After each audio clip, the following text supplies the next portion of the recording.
Poblanos stuffed with cheesy rice and beans. Here's what you'll need to prepare this recipe.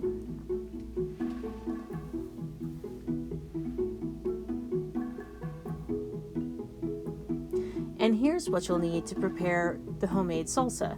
You could also use store-bought if you like. To make the salsa, line a rimmed baking sheet with foil and pile on the tomatillos, the onion, the garlic, the chili pepper if you're using it, cumin, salt, and pepper, and a bit of vegetable oil. And then broil until charred, about 5 minutes.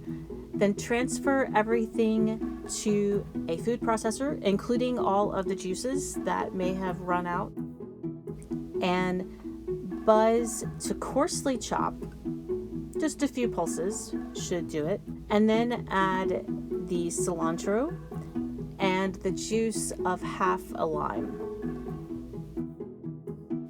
Process again, processing until the salsa has reached the desired consistency. Season with salt and pepper and cumin and more lime juice if necessary, and the salsa is ready to serve. You can serve it warm at room temperature or chilled.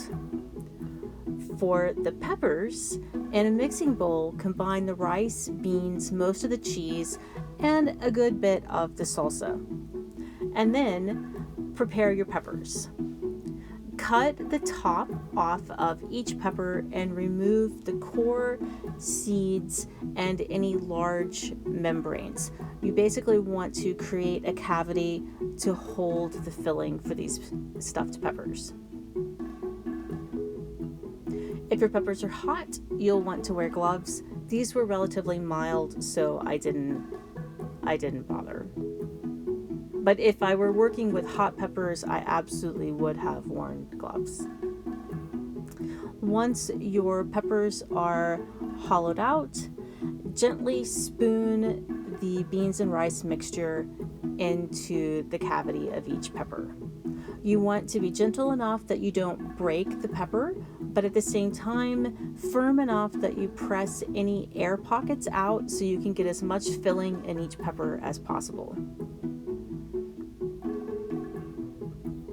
Replace the tops on each pepper, securing with a wooden pick, and then bake for 25 minutes or until the peppers are quite tender. Sprinkle each pepper with a bit more cheese. If you like, this step is entirely optional, and return the peppers to the oven for about 5 minutes more or until the cheese is melted. And your stuffed peppers are ready to serve. Garnish as desired.